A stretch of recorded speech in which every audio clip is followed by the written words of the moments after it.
Hi all, ഇന്ന് വളരെ സിമ്പിളായിട്ട് ഉണ്ടാക്കാൻ പറ്റുന്ന നല്ല ടേസ്റ്റി ആയിട്ടുള്ള മാങ്ങ അച്ചാറിൻ്റെ റെസിപ്പിയാണ്. പല രീതിയിലും മാങ്ങ അച്ചാർ ഇടാറുണ്ട്. മാങ്ങ കഷ്ണങ്ങളായി മുറിച്ച് ഉപ്പൊക്കെ ഇട്ട് വെച്ച് അടുത്ത ദിവസം അച്ചാറിടും. അങ്ങനെ പല രീതിയിലും ചെയ്യാം.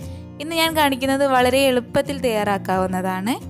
അതിനായി ഞാനിവിടെ 5 വലിയ മാങ്ങ ചെറുതായി കഷ്ണങ്ങളാക്കി മുറിച്ചെടുത്തിട്ടുണ്ട്.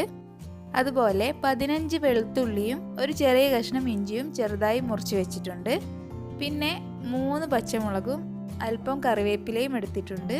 മാങ്ങ ഇതുപോലെ ചെറിയ ചെറിയ കഷ്ണങ്ങളാക്കിയാണ് എടുത്തത്. നിങ്ങൾക്ക് ഇഷ്ടമുള്ള വലുപ്പത്തിൽ എടുക്കാവുന്നതാണ്. ഈ അച്ചാർ ഉണ്ടാക്കാൻ തുടങ്ങാം. അതിനായി ഒരു പാത്രം വെച്ചിട്ടുണ്ട്. ഇതിലേക്ക് 2.5 മുതൽ 3 ടേബിൾ സ്പൂൺ വരെ നല്ലെണ്ണ ചേർത്ത് കൊടുക്കാം. ഈ നല്ലെണ്ണയാണ് ഞാൻ ഉപയോഗിച്ചിട്ടുള്ളത്. എണ്ണ കൂടുതൽ ചേർക്കുമ്പോൾ അച്ചാർ കൂടുതൽ കാലം കേടുകൂടാതെ സൂക്ഷിക്കാം. എണ്ണ ഒന്ന് ചൂടായി വരുന്ന സമയത്ത് ഇതിലേക്ക് 1/2 ടീസ്പൂൺ കടുക് ചേർത്ത് പൊട്ടിച്ചെടുക്കാം. എന്നിട്ട് അരിഞ്ഞു വെച്ചിരിക്കുന്ന വെളുത്തുള്ളിയും ഇഞ്ചിയും ചേർത്ത് ചെറുതായി ഒന്ന് മൂപ്പിച്ചെടുക്കണം. ഇത് ജസ്റ്റ് ഒന്ന് വാടി വരുന്ന സമയത്ത് അരിഞ്ഞു വെച്ചിരിക്കുന്ന പച്ചമുളകും കറിവേപ്പിലയും ചേർക്കാം. എന്നിട്ട് ഇതും അതിൻ്റെ കൂടെ തന്നെ ഒന്ന് മൂപ്പിച്ചെടുക്കാം. ഇപ്പോൾ ഇതാ ഇഞ്ചിയൊക്കെ ചെറുതായി ഒന്ന് മൊരിഞ്ഞു വന്നിട്ടുണ്ട്. ആ സമയത്ത് വേണമെങ്കിൽ തീ ഓഫ് ചെയ്യാം, അല്ലെങ്കിൽ ചെറിയ തീയിലിട്ട് 1/2 ടീസ്പൂൺ മഞ്ഞൾപ്പൊടിയും 2 ടേബിൾ സ്പൂൺ കാശ്മീരി ചില്ലി പൗഡറും അതുപോലെ 1.5 ടേബിൾ സ്പൂൺ സാധാരണ മുളക് പൊടിയും ചേർക്കാം. നിങ്ങളുടെ എരിവിനനുസരിച്ച് മുളക് പൊടിയുടെ അളവും കുറയ്ക്കാവുന്നതാണ് കേട്ടോ. ഇതൊന്ന് നല്ലപോലെ മിക്സാക്കി എടുക്കണം. ഈ സമയത്ത് ഞാൻ തീ ഓഫ് ചെയ്തതാണ്. ഇതൊന്ന് മിക്സ് ആയതിന് ശേഷമാണ് ഞാൻ തീ ഓൺ ആക്കുന്നത്.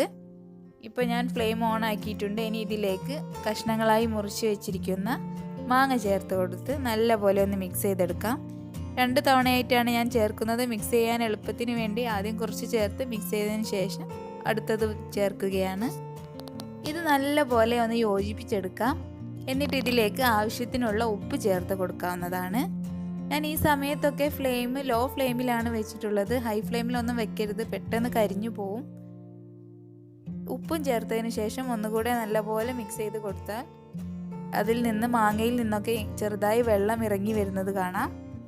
ഇനി ഞാൻ ഇതിലേക്ക് അല്പം കായത്തിൻ്റെ പൊടി ചേർക്കുകയാണ്. ഒരു 1/4 ടീസ്പൂണോളം മതി. എന്നിട്ട് നല്ലപോലെ വീണ്ടും മിക്സ് ചെയ്ത് കൊടുക്കാം. ഇനി ഇതിലേക്ക് അല്പം കടുകും ഉലുവയും പൊടിച്ചു വെച്ചത് ചേർക്കാം. 1 ടീസ്പൂണാണ് ഞാൻ ചേർക്കുന്നത്.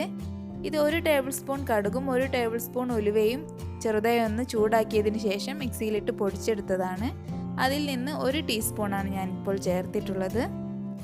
എന്നിട്ട് നല്ലപോലെ ഒന്ന് മിക്സ് ചെയ്തതിന് ശേഷം ഫ്ലെയിം ഓഫ് ചെയ്യാം. ഇതാ കണ്ടല്ലോ, അച്ചാർ ഇവിടെ ഏകദേശം റെഡി ആയിട്ടുണ്ട്.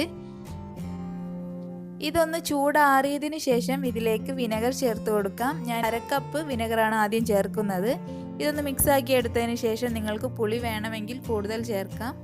അതിനോടൊപ്പം തന്നെ ഞാൻ 1/2 കപ്പ് വെള്ളം ചേർക്കുന്നുണ്ട്. നല്ല തിളച്ച വെള്ളം ചൂടാറിയതിന് ശേഷം മാത്രമേ ചേർക്കാൻ പാടുള്ളൂ. ഇതും ചേർത്ത് നല്ലപോലെ ഒന്ന് മിക്സ് ചെയ്ത് കൊടുക്കാം. ഉപ്പ് ആവശ്യമെങ്കിൽ ഇപ്പോൾ ചേർത്ത് കൊടുക്കാവുന്നതാണ്.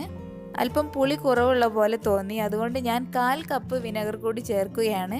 അപ്പോൾ ടോട്ടൽ 3/4 കപ്പ് വിനെഗറാണ് ഞാൻ ചേർത്തിട്ടുള്ളത്. അങ്ങനെ വളരെ എളുപ്പത്തിൽ തയ്യാറാക്കാൻ പറ്റുന്ന ടേസ്റ്റി ആയിട്ടുള്ള മാങ്ങച്ചാർ ഇവിടെ റെഡി ആയിട്ടുണ്ട്. കുറച്ച് സമയം ഇങ്ങനെ വെക്കുമ്പോൾ തന്നെ മുകളിൽ എണ്ണ തെളിഞ്ഞു വരുന്നത് കണ്ടല്ലോ. ഇതൊരു ചില്ല് കുപ്പിയിലിട്ട് സൂക്ഷിക്കാവുന്നതാണ്. ഫ്രിഡ്ജിലൊന്നും വെക്കേണ്ട ആവശ്യമില്ല, പുറത്ത് തന്നെ വെച്ചാൽ മതിയാകും. നല്ല ടേസ്റ്റി ആയിട്ടുള്ള ഈ അച്ചാർ ഇഷ്ടപ്പെട്ടെങ്കിൽ ലൈക്ക് ചെയ്യാനും ഷെയർ ചെയ്യാനും ഒന്നും മറക്കരുത്. താങ്ക്